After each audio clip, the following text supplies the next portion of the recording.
আমি কেন এতদিন পর আবার ব্লগ ভিডিও পোস্ট করলাম আর আজকে আমি সারাদিন কোয়ার্টারে বসে কি করি না করি তো সবটাই তোমাদের সঙ্গে শেয়ার করব। তো চলো তোমরা এই ভিডিওটা পুরোটা দেখতে থাকো।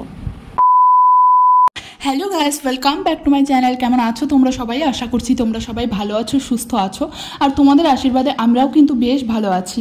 আবার সেই অনেকগুলো দিন পরে ব্লগ ভিডিও নিয়ে আসলাম। অনেক দিন থেকে ব্লগ ভিডিও পোস্টই করা হচ্ছে না। বড় ভিডিও পোস্ট করা তো বাদই দাও, আমি শর্টসগুলোও পোস্ট করতে পারছিলাম না ঠিকঠাক মতো, কারণ কিছুদিন আগেই আমার ফোনটা একদমই খারাপ হয়ে গেছিলো, একদম চালানোর উপযোগ্যই ছিল না। তারপরে এখন ফোনটা একটু ঠিক হয়েছে, আস্তে আস্তে এখন আমি নিয়মিত তোমাদের সঙ্গে ভিডিও দেওয়ার চেষ্টা করব। তো আর কি বলবো, তোমরা আমার পাশে থেকো, এটাই বলার আছে। আর কি বলবো, আমার কিছুই বলার নেই, কারণ এতদিন আমি জানি অনেকেই আমার ভিডিও দেখার জন্য তোমরা ওয়েট করেছিলে, কিন্তু সরি তাদেরকে যে আমি ভিডিও পোস্ট করতে পারিনি, আমার প্রবলেম ছিল তার জন্যই পোস্ট করিনি। যাই হোক, এখন থেকে প্রতিদিনই আমি ভিডিও পোস্ট করব। সকালবেলা ঘুম থেকে উঠে তারপর সমস্ত কাজবাজ সেরে চলে এসেছি রান্নাঘরে রান্না করতে। আর আজকে আমার বর হচ্ছে বাজারে যেতে পারেনি, যার কারণে যা আছে তাই রান্না করে নিচ্ছি আর কি। আর কিছুদিন থেকে ওর এতটাই ডিউটির চাপ, যার কারণে ও মানে বাড়িতে খেতে আসার পর্যন্ত টাইম পাচ্ছে না, এরকম চাপ ডিউটির। তো তার জন্যই আর কি বাজারেও যেতে পারছে না ঠিকঠাক মতন। তো আমি রান্না বান্না করে নিয়েছি, রান্না করে তারপরে সমস্ত কিছু গুছিয়ে গাছিয়ে রেখে দিয়েছি। আর একটু পরেই আমার বর চলে আসবে খাওয়া দাওয়া করতে, তো এই জন্য আমি আগে থেকেই সমস্ত কাজ গুছিয়ে গাছিয়ে আর কি কমপ্লিট করে রাখছি, কারণ আমার বর আসলে পরেই দুজনে মিলে আমরা একসঙ্গেই খাবার খাই। আর দুপুরবেলা এই গরমের মধ্যে খাবার খাবার পরে না আর কাজবাজ করতে সেরকম ভালো লাগে না। আর আমার তো রান্না অনেকক্ষণ আগেই হয়ে যায়, মানে অনেক সকাল সকালেই আমার রান্না হয়ে যায়, কিন্তু একা একা না ভাত খেতে ভালো লাগে না। ওই আমার হাজব্যান্ড আসে 1টা-1:30টার সময়, তো তখন দুজনে মিলে একসঙ্গেই খাবার খাই। কিন্তু বিয়ের আগে কি ছিল বলো তো, বিয়ের আগে আমার মা বাবা মানে আমরা সকালবেলা খাওয়ার অভ্যাস ছিল আমাদের, ওই 9টা থেকে 10টার মধ্যে আমাদের খাওয়া দাওয়া কমপ্লিট হয়ে যেত। তো বিয়ের পরে কিছুদিন আর কি প্রবলেম হতো, কারণ আমার শ্বশুরবাড়িতেও আর কি সবাই ওই 12টার সময়ই আর কি খাবার খায়। তো তারপরে আস্তে আস্তে অভ্যেস হয়ে গেছে, দিয়ে আমি এখন তো মানে চলে এসেছি কোয়ার্টারে। এখানে আসার পরে আমার হাজব্যান্ড আসে 1টার সময়, ওই একা একা খাবার আর কি খাবো, তো তার জন্য সকালবেলা কিছু ব্রেকফাস্ট করে ও যখন আসে তো তখন দুজনে মিলে একসঙ্গেই খেয়ে নিই। তাই জন্য দেখো ও আসার আগে আমি সমস্ত কাজ বাজার কি কমপ্লিট করে নিচ্ছি। কিছু জামা কাপড় ছিল ভেজানো, এগুলো ধুয়ে তারপরে মেলে দিলাম। আর এখানে যা গরম পড়ছে এখন কি বলবো আর তোমাদের, মানে আমাদের ওখানকার থেকে এখানে প্রচণ্ড পরিমাণে গরম, যেটা সহ্য করার মতোই না। যখন প্রথম এসেছিলাম তখন তো প্রচুর প্রবলেম হয়ে যেত আমার, কারণ এত গরম সহ্য করার ক্ষমতাই ছিল না। তারপরে তখন আবার ফ্রিজও ছিল না আমাদের, মানে জল খেতে খুবই প্রবলেম হয়ে যেত। আর এই যে দেখো আমার হাজব্যান্ড চলে এসেছে ডিউটি থেকে, আর ডিউটি থেকে আসার সময় ও কিছু বাজার করে নিয়ে এসেছে।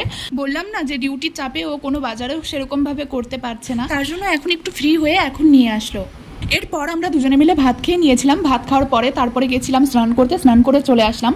এখন একটু দেরি করেই আমি স্নানটা করি, কারণ হচ্ছে কি বলতো, সকালবেলা স্নান করলে না প্রচুর জলটা গরম থাকে, যেহেতু ট্যাঙ্কের জলটা প্রচুর গরম থাকে, যার কারণে এমনিতে গরম, তার মধ্যে যদি আবার গরম জল দিয়ে স্নান করি তাহলে ভাবো যে কি অবস্থা হতে পারে। এই জন্য না আমি একটু দেরি করেই স্নানটা করি।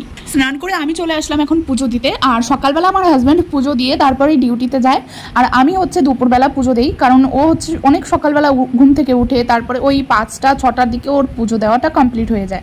দেওয়ার পরে ও ডিউটিতে চলে যায়, আমি আবার পরে মানে দুপুরবেলা স্নান করে পুজোটা দিই। আবার সন্ধ্যাবেলার দিকে যখন ডিউটি থেকে আসে তখন আমরা দুজনে মিলে একসঙ্গে পুজোটা দিই। এই হলো আমাদের পুজো দেওয়ার রুটিন। আর এদিকে দেখো আমার হাজব্যান্ড গেছিল বাজারে, মানে ওই যখন সবজি আনতে গিয়েছিল তখন হচ্ছে আখের রস নিয়ে এসেছে আমার জন্য। ও কিছুটা খেয়ে চলে গেছে ডিউটিতে আবার, আর আমার জন্য কিছুটা রেখে গেছে, বললো যে এটা তুমি খেয়ে নাও, ফ্রিজে রেখে দিয়েছিল। তো এটাই আর কি খাচ্ছি আমি। এখানে না মানে কোয়ার্টারে আসার পরে না আমাকে বেশিরভাগ টাইম সেই একা একাই কাটাতে হয়, কারণ সেই তোমাদের দাদাভাই বেশিরভাগ টাইমটাতে ও তো ডিউটিতেই থাকে, সেই বাড়িতে একটু খাওয়া দাওয়া করতে আসে তারপরে আবার সেই চলে যায়। তাই জন্য না একা একা থাকতে থাকতে আর একদমই ভালো লাগে না। আর এখানে আরেকটা জিনিস কি বলো তো, সবাই না ওই সকালবেলা বা দুপুরবেলা কেউ বাইরে বের হয় না দিনের বেলা, সবাই ওই সন্ধ্যাবেলার দিকে বা বিকালবেলার থেকে বের হয়। তো তখনই একটু বের হই, আর তখনই ওই বাচ্চাদেরকে নিয়ে পার্কে যায় সবাই খেলাধুলা করানোর জন্য। তো এটাই আর কি, এর জন্য আরো বেশি মানে বিরক্ত লাগে ঘরে বসে বসে থেকে। তো যাই হোক, তারপরে এই যে দেখো তোমাদের দাদাভাই চলে এসেছে, তো আমরা দুজনে না ঘরের সামনে বসে আছি চেয়ারে, তো দেখছি কি বাইরে প্রচুর হাওয়া হচ্ছে, তো এর জন্য এসে একটু বসলাম, যেহেতু প্রচুর গরম পড়েছে। তারপরে আবার আমার বর বলছে কি যে চলো, অনেকদিন থেকে তো বাজারে যাওয়া হচ্ছে না, তো চলো বাজার থেকে একটু ঘুরেও আসে, আর কিছু জিনিসপত্রও কেনাকাটি করার আছে আমাদের জন্য এবং আমাদের ভগবানের জন্য। তো তার জন্য আর কি বললো যে চলো একটু ঘুরেও আসি আর ওগুলোও নিয়ে আসি। তারপরে আমিও রাজি হয়ে গেলাম। প্রথমে তো যেতেই চেয়েছিলাম না, তারপরে আবার ওর কথা শুনে বললাম যে ঠিক আছে তাহলে চলো। তারপরে যা হয়েছে আর কি, রেডি হয়ে বাইরে বেরিয়ে দেখছি কি বৃষ্টি হয়েছে, মানে ভালোই বৃষ্টি হচ্ছে আর কি, ঝিরিঝিরি ভালোই পড়ছে, মানে এই বৃষ্টির মধ্যে বাইরে বেরোনোটাও অসুবিধাই হয়ে যাবে। তারপরে তোমাদের দাদাভাই আবার বললো যে চলো একটু দাঁড়াই, যদি বৃষ্টি কমে তাহলে যাবো, আর যদি না কমে তাহলে না হয় যাবো না। তারপরে আমরা একটু আধা ঘন্টা বসে থাকার পরে দেখলাম যে বৃষ্টিটা কমে গেছে। তারপরে এবার বেরোলাম, এখনও বৃষ্টি পড়ছে, এখনও কমেনি, সেই ঝিরিঝিরি বৃষ্টি পড়েই যাচ্ছে। এরকম বৃষ্টি তো মনে হয় কমবেই না, সেই পড়তেই থাকবে। তার জন্য আর কি বেরিয়ে পড়লাম। তোমাদের দাদাভাই বললো হ্যাঁ চলো এইভাবেই যাই, কিছু করার নেই, তো অনেক দিন থেকে যাওয়া হচ্ছে না, আর কিছু জিনিসপত্রও কিনতে হবে আমাদের। আর কিছুদিন পরে আমরা বাড়িতেও যাব, তো তার জন্য কিছু কিছু করে একটা একটা করে কিনেও রাখছি। আর এই যে দেখো চলে এসেছি। আর জানো তো এখানে বাজারে এসেই দেখছি এত পরিমাণে ভিড়, মানে কি বলবো, আর অনেক দিন থেকে বাজারে আসা হয় না জানো তো, সেই 1 মাস তো হয়েই গেছে। কিছুদিন আগে আমার মা আর বাবা এসেছিল, ভাই এসেছিল, তো তখন ওদেরকে নিয়ে তারপরে এসেছিলাম, তার মধ্যে আর আমার আশাই হয়নি। আর তোমাদের দাদাভাইয়েরও সেরকম ডিউটি থাকে, একদমই কোয়ার্টার থেকে কোথাও বেরোতেই পারি না।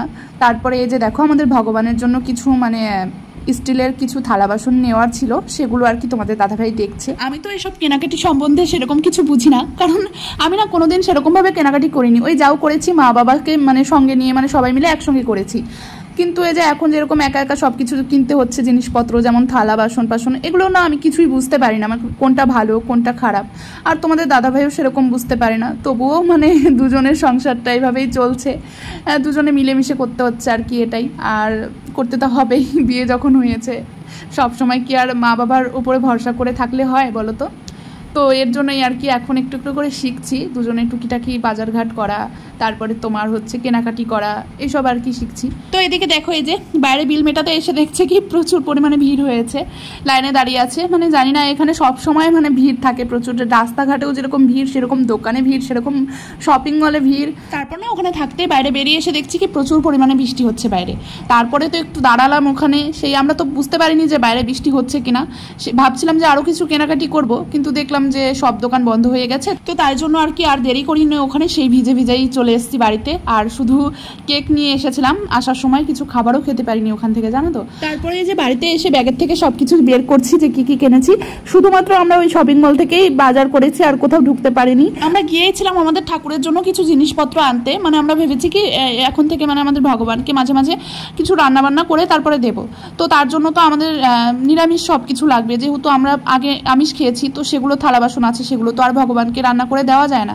তো তার জন্য একটা একটা করে জিনিস আমরা কিনে রাখছি। তো কিছু কিছু জিনিস কেনা হয়ে গেছে, যেরকম ইন্ডাকশন ওভেন, তারপরে হচ্ছে তোমার কিছু থালা বাটি, ওই বাসন টাসন কেনা হয়ে গেছে। তো এখন হচ্ছে আমাদের একটা কড়াইয়ের দরকার ছিল, সেটা তো সেই বৃষ্টির জন্য মানে কোনো দোকানেই যেতে পারলাম না, যার কারণে আর আনতেই পারলাম না। তো তার জন্য এই বাটিটাই শুধু এনেছি, আর কিছুই আনিনি। তো পরে আবার যাব একদিন, তখন গিয়ে তারপরে আনবো। তো এটাই আর কি, এই যে দেখো এটা পরে বরকে দেখাচ্ছিলাম। তো যাই হোক চলো, আর এই ভিডিওটা এই পর্যন্তই থাকলো। কেমন লাগলো তোমাদের ভিডিওটা দেখে অবশ্যই তোমরা জানিও। তো চলো tata, bye bye, Radhe Radhe.